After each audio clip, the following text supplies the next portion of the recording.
Let us talk about the stress which digital work creates. For that, let's have a look at how our work life changes due to digitalization. For examples, here's the first illustrated with a cover from The Economist. Lifelong learning, how to survive in the age of automation. Well, this relates to uncertainty. These new technologies coming up all the time, changes in the technologies and media which we use, which lead us to feel inadequate for dealing with them, which give us the feeling that we need to develop new competencies, new skills for being up to date, for dealing with these new technologies. And this is one form of stress which arises from the uncertainty of all these new technologies. The next cover from The Economist, why computers will never be safe. Well, this relates to the stressor of complexity.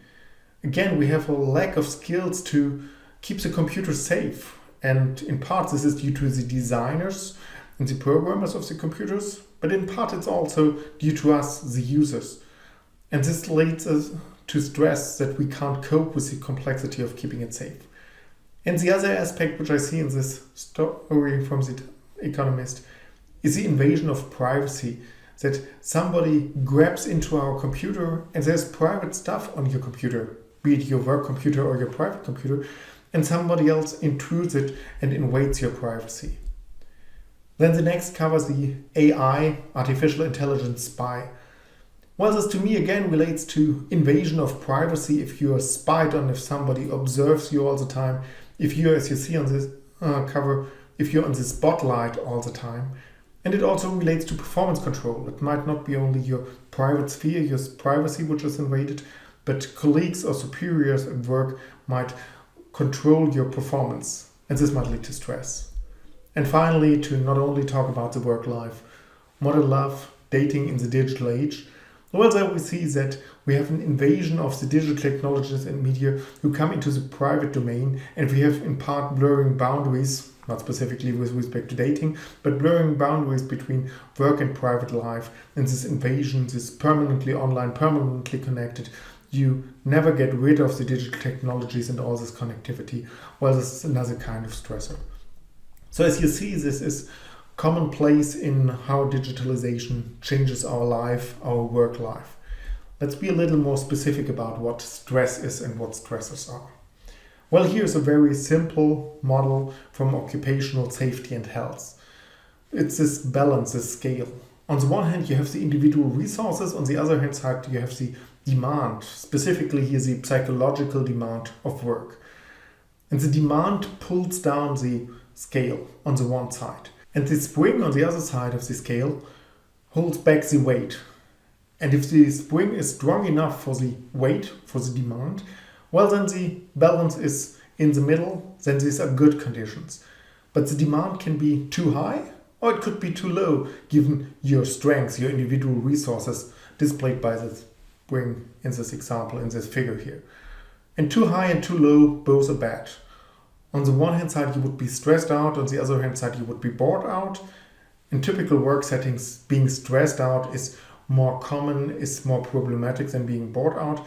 But in general, if your resources and the demands are not in balance, this is a problem, this is not a good condition.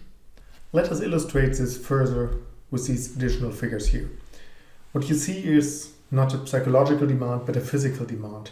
It's this worker, or basically two different workers of different strengths, pushing a wheelbarrow. And you see it's the same wheelbarrow in both images, but one worker appears to be very strong, physically speaking, the other rather weak. For one, this wheelbarrow is too easy, the strain is too low. For the other, the strain is too high. So this tells us the complexity of demands and stress arising from these demands, that it's an individual factor. You can't observe a workplace or a task and say this is stressful or it is not. But it's the interplay of the demands which arise from the work, the technology at work, the tasks at work on the one hand side, and the resources the individual worker brings to bear on the other side. Now let's move a little more to the digital work setting and the stressors there. Well, there are many different demands, many different stressors in such a setting. For example, we have invasion. Before I referred to that with being permanently online, permanently connected. Then we have overload. This is feeling that you're forced to work faster and longer than you would have without digital technology and media. Then we have complexity as another classical demand from digital work. It makes users feel inadequate, as I said before, and so they need to develop their skills for coping with their inadequacy of dealing with the complexity of digital technologies and media. Then we have unreliability. These are about the daily hassles you have if the printer is not working, the wireless network is not working, the virtual private network is not working, or you simply can't turn on your computer or anything like that. Then a totally different stressor is job insecurity. So this is about the feeling that there either are new systems, for example, artificial intelligence systems, which make you obsolete, which take over your job, which automate you away.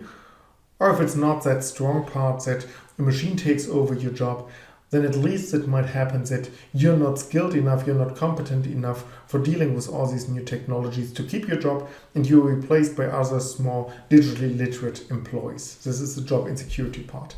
And then finally on this slide, the uncertainty. So this is about the continuing changes and updates which the systems always have, and then about the lifelong learning, and again think back about the Economist covers I showed you before. Now these were some examples of demands from digital work, but obviously we can't look at them in isolation. So what you see here is the larger picture. The demands of digital work are placed in the upper right corner in light blue, but then you have also other factors and constraints which put psychological demands on you. The overall workload you have, the relationship to your superiors and to your colleagues, potential emotional conflicts at work or so on. These are other demands besides the demands of digital work which are placed on you. And on the side of the resources of the spring holding back the scale, you have coping strategies. General coping strategies for coping with stress, for finding a way to handle the stress, and you might have technology-specific resources, for example, specific skills to work with the different systems. And if this is in balance, your resources and the demands, then everything is fine. If they are out of balance, and I said before, typically they are out of balance in the demands being too high for the resources, then stress occurs. And this stress leads to long-term outcomes of stress. Let's have a closer look at these long-term outcomes. What you see here is survey data from a large-scale survey we did in 2019. We had more than 5,000 respondents from different industry sectors, different occupations, different hierarchy levels in the companies and so on, who reported on their levels of digital stress, on other stresses, and also on the long-term outcomes which are theoretically related to stress. And what you see on the left-hand side are health-related outcomes, on the right-hand side the work-related outcomes. Let's first look at the health-related outcomes. What you see there are different areas of disease, of health-related problems, so musculoskeletal disorders like back pain or so, cardiovascular diseases, neurological issues, psychological problems, or issues with the digestive system. And for each of these 5 different areas of health-related outcomes, you see 2 circles. The smaller circle, the white circle, always represents the quarter of the respondents in the survey study with lowest digital stress. The other, the larger circle, the dark red circle, illustrates the prevalence of these different health-related issues in the quarter of participants with the highest levels of digital stress. So we had more than 5,000 participants. We ranked them by their level of digital stress, which they reported in the survey. We took out the bottom 25%, the top 25%. For this analysis, discarded the middle 50%. And then on the lowest and upmost quarter of participants, we looked for the prevalence of them reporting these different issues. And we for once asked them, which of these issues do you have? Obviously, we didn't ask, do you have musculoskeletal disorders? But we asked it on a more granular level and then aggregated it back up. And we also asked the respondents for whether this is diagnosed by a physician or not. And for the relation, for the interpretation of the results, it doesn't matter. We see the same no matter whether we go for self-diagnosed or for physician-diagnosed, professionally diagnosed health issues. So with this explanation, what do we see? Well, you see that the dark red circle is larger than the white circle for all of these different health issues. So if you look for the musculoskeletal disorders, for example, then of the respondents, the quarter with the lowest digital stress levels, 33% of them report to have musculoskeletal disorders at some time. For the ones with the highest digital stress levels, it's 46%, so an increase by 13 percentage points. I don't go through the other numbers there, but you see the same patterns. The quarter with the highest digital stress reports higher levels of health issues. Now we need to be careful here. This is a cross-sectional survey at one point in time, and it's not a longitudinal study. In this data, we don't see the causality from stress to these health issues. Theoretically, for medicine, it's clear how the hormones which are released if you have stress, the adrenaline, noradrenaline, cortisol, and so on, if over extended periods of time you have heightened level of these cortisols, how this leads to these different stress-related outcomes.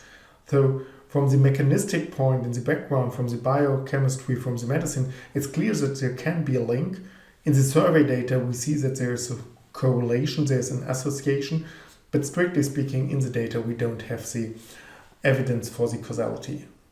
Nevertheless, these are alarming numbers which show that there are health-related outcomes which very likely are related to stress.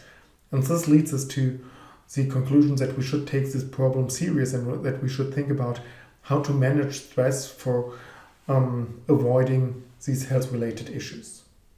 Now let's look at the work-related outcomes. What do we see there? Again, self-report in the survey. Well, then we see that our participants reported a lower ability to work, a lower productivity, lower job satisfaction, a higher turnover intention, and a higher intention to quit their job altogether if they had higher stress levels compared to lower stress levels. And if I say here stress levels, as always here in this presentation, I mean higher levels of digital stress, so higher level of stress resulting from working with digital technologies and media as compared to working without them. So overall, this leads us to seeing that there are many negative long-term outcomes from excessive stress. A little stress and in the short term, acute stress might be good. It activates you, it helps you to perform better, but excessive stress over extended periods of time are problematic. That's why we should take this problem serious. On the one hand, you have a legal obligation as an employer to take care of the health of your workers. You should feel a moral obligation to do so. And seeing the work-related outcomes on the right-hand side, and nobody wants to have workers with a low ability to work, low productivity, low satisfaction, and so on. You probably also see an economic necessity to take care of this issue.